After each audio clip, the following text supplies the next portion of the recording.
não vamos embora sem a história com o Chico Xavier, porque como vocês viram, na casa tinha, né, um quadro bem grande do Chico, bem bonito. Um monte de gente pediu, viu, aquele quadro. Eu falei, gente, o quadro não é meu, Brasil, vão vir buscar. O quadro do Chico foi a primeira peça que minha mãe colocou na casa. Ponto, final, né? Ele Sem entra nada primeiro. Foi ele. Ele entra antes da gente. A minha mãe, ela nasceu numa família espírita e ela cresceu nessa cultura da doutrina espírita. Casou com meu pai, tiveram um filho, menino, e esse menino tinha um problema de saúde e ele viveu poucos anos.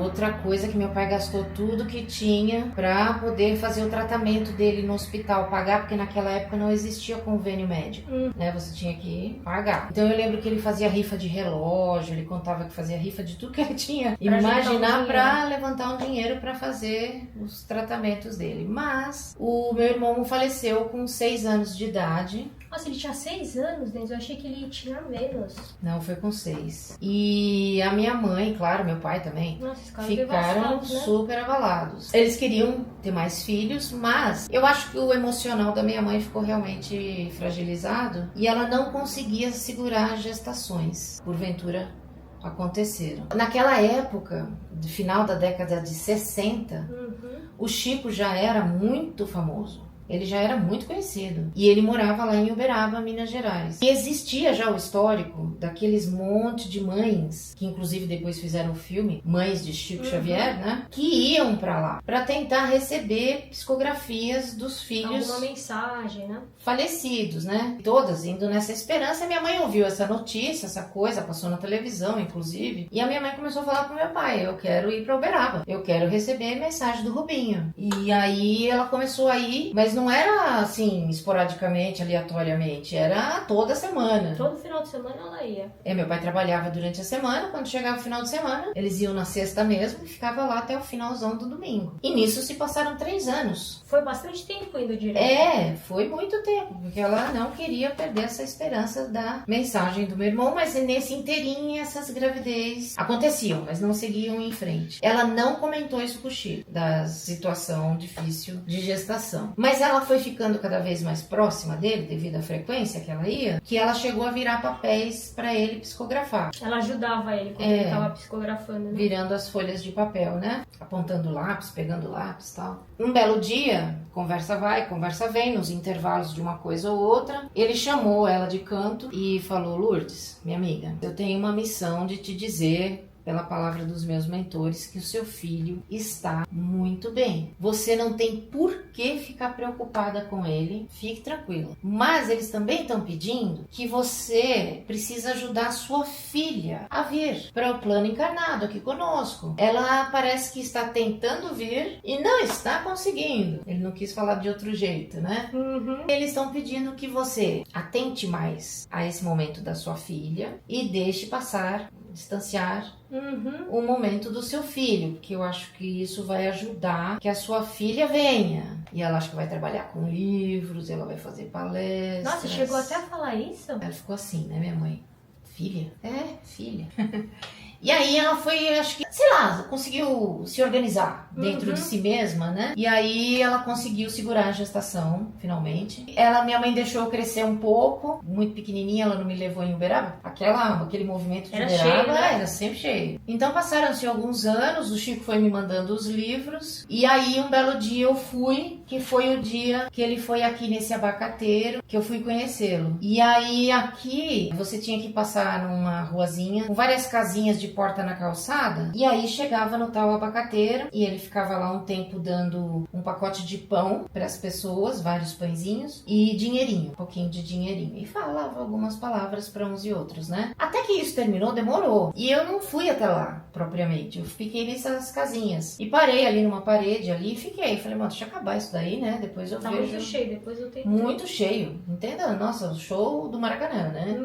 Muito cheio. Então, quando acabou, ele tinha que fazer esse caminho pra ir embora, não tinha outro. E aí ele foi passar perto de mim. E ele veio vindo. E olha, sinceramente, quem teve a oportunidade de chegar perto do Chico sabe. O que ele emanava de uma coisa boa, que você sentiu. Você sente assim uma energia? Uma sensação gostosa, uma leve, parece que você é abraçado por uma brisa, assim, gostosa. E ele veio vindo, e ele parou bem perto aqui de mim, veio perto, e falou: Denise, Nossa, ele nunca tinha te visto, né? Ele ainda não tinha me visto. Ele tinha visto foto? Minha mãe falou, eu vou te levar ela pessoalmente. Ele é que mandava os livros. Ele mandava livros pra você, mas nunca tinha te visto. E aí ele parou na minha frente, Denise, finalmente vou te conhecer. Finalmente a sua mãe te ajudou a você ver. E ele fala umas coisas que você entende que ele tá falando de você. Ele sabe que sou eu, no meio desse mundão de gente. Isso é uma loucura, né? Então você fica assim, puxa vida. E ele tinha uma coisa de não precisava pedir nada pra ele. Só o fato de você chegar perto dele, você já saía melhor, juro por Deus. Ele já te dava esse presente. É lindo, é lindo. Ele cumpriu a missão dele maravilhosamente bem, deixou um acervo de mais de 400 livros e ele, sem dúvida alguma, ajudou muita gente. Ele continua ajudando ainda, né, na verdade. Que demais, né? A história do Chico é incrível, viu? É que eu gosto também, Brasil, de pesquisar e ler sobre espiritualidade. Nossa, eu já li muita coisa do Chico, você fica assim, olha. É que os filmes que foram feitos do Chico, e agora até tem no cinema, o Nosso Lar 2, né? Que o livro que ele psicografou, né? Nosso Lar. Então, esses que seguem mais fielmente as obras que ele escreveu, vão mais de encontro à vida que ele viveu. Que não tem mistério nenhum, não tem assombração nenhuma, não tem outro gancho de suspense, não vai por esse lado. Mas se tem alguns filmes estrangeiros, como até eu ia fazer um comentário de um aí que eu tenho, Poder Paranormal, por exemplo, que é com Robert De Niro, não vai para esse lado. Então tem um porém, vou citar rapidamente, o Allan Kardec, que é uma personagem real. Foi quem fundou, né? Fundou, digamos, o espiritismo, né? A doutrina espírita. Eu nasci no dia de falecimento do Allan Kardec. E ele era médico, mas ele começou a ter esse contato espiritual, a princípio sem entender muito bem o que está acontecendo, e depois recebendo livros também. Ele também psicografou. Ele começou a investigar na França vários fenômenos, vários citados momentos de reuniões espíritas aqui, ali, lá. Ele ia viajando pela França, Bordeaux, vários lugares, ao encontro dessas reuniões para ver, de fato, se essa divulgação é verdadeira ou é uma falsidade em cima da fama do espiritismo e em cima da própria fama dele.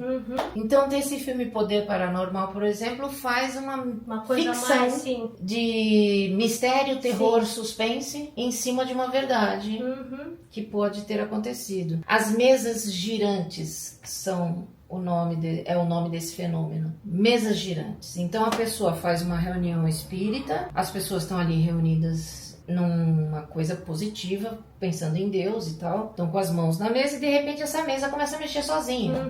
O copo que está em cima da mesa pode sair voando, quebrar lá não sei aonde. Então, fenômenos. E ele ia investigar se isso era verdade ou não. Então, muitos fios amarrados, muitas coisas foram desmistificadas pelo Allan Kardec. O Chico seguia fielmente a linha de Allan Kardec. Então não tem vazão de assombração, coisas e tais. Então, lembrando novamente de um comentário ou outro lá da casa. Que a pessoa falava, deve ter um monte de espírito aí. Tem assombração aí. Teve uma que eu achei engraçada, ela falou, essa escarra preta, alguém caiu aí e morreu. Não, gente, sério, é que o pessoal... Eu falei, nossa, vai longe. Não, eles vão longe lá. Pô, ela viu a pessoa cair e morrer.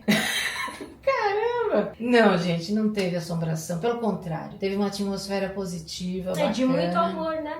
De amor, de ensinamentos do Chico, de família, de coisa bem legal. Pode andar tranquilinha lá, que nada vai sair voando. Ninguém caiu naquela escada, não aconteceu nada demais.